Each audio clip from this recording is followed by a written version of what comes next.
അതല്ലെങ്കിൽ മനുഷ്യനെ കാണാൻ കഴിയില്ല നമുക്ക്. നമ്മുടെ നാട്ടിൽ ജാതീയത കത്തി നിന്ന കാലം ഉണ്ടായിരുന്നില്ലേ?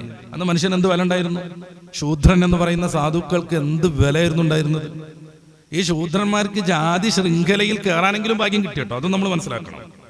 ബ്രാഹ്മണന്മാരും ക്ഷത്രിയന്മാരും വൈശ്യരും ശൂദ്രരും മനുഷ്യന്മാരെ നാലായിട്ട് ക്രമീകരിച്ചപ്പോ അതിൽ ഒരു വിഭാഗമായി മാറാനെങ്കിലും ഈ സാധു മനുഷ്യന്മാർക്ക് പറ്റി. അതിനുപോലും പറ്റാത്ത ധാരാളം വർഗങ്ങളും വിഭാഗങ്ങളും ഉണ്ടായിരുന്നു നമ്മുടെ ഇന്ത്യയിൽ.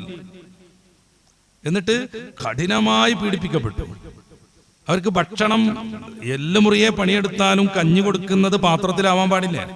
പിന്നെയോ നിലത്ത് കുഴി കുത്തിയിട്ട് അതിൽ ഇല വെച്ചിട്ട് അതിലേക്ക് ഒഴിച്ചു കൊടുക്കണം. അവര് സ്പൂൺ കൊണ്ടും കയ്യിൽ കൊണ്ടും ഭക്ഷണം കഴിക്കാൻ പാടില്ല. പിന്നെയോ പ്ലാവിന്റെ ഇല കുത്തിയിട്ട് പ്രത്യേകമായി ചെറിയ ഒരു സംവിധാനം ഏർപ്പെടുത്തണം. കഞ്ഞിന്ന് പ്രയോഗിക്കാൻ പാടില്ല. ലവണമെന്നോ ഉപ്പ് എന്നോ പറയാൻ പാടില്ല. പറഞ്ഞാൽ ക്രൂരമായി പീഡിപ്പിക്കും. ചിലപ്പോൾ ജീവഹാനി പോലും സംഭവിക്കും. അവരുടെ വീടിനെ കുറിച്ച് അവർക്ക് വീട് എന്നോ ഭവനെന്നോ പുരാന്നോ പറയാൻ പാടില്ല. പിന്നെ എന്ത് പറയണം? ചെറ്റപ്പുര എന്ന് പറയണം.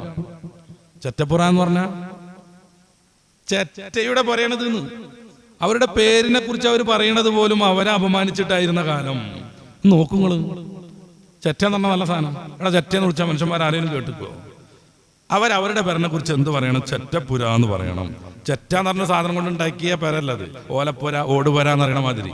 പിന്നെ ഇത് ചെറ്റ താമസിക്കുന്ന പേരാണ്, നായിൻകൂട് എന്ന് പറയണ മാതിരി.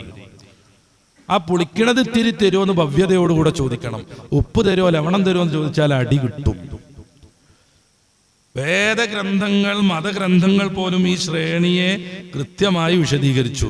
ശൂദ്രൻ കട്ടാൽ എന്ത് വേണം, ബ്രാഹ്മണൻ കട്ടാൽ എന്ത് വേണം, ശൂദ്രൻ കൊന്നത് ബ്രാഹ്മണനെയാണെങ്കിൽ എങ്ങനെ ശിക്ഷ, ബ്രാഹ്മണൻ ശൂദ്രനെ കൊന്നാൽ എന്ത് ശിക്ഷ എന്ന് കൃത്യമായ വിവേചനത്തോടുകൂടെ വിശദീകരിച്ചു.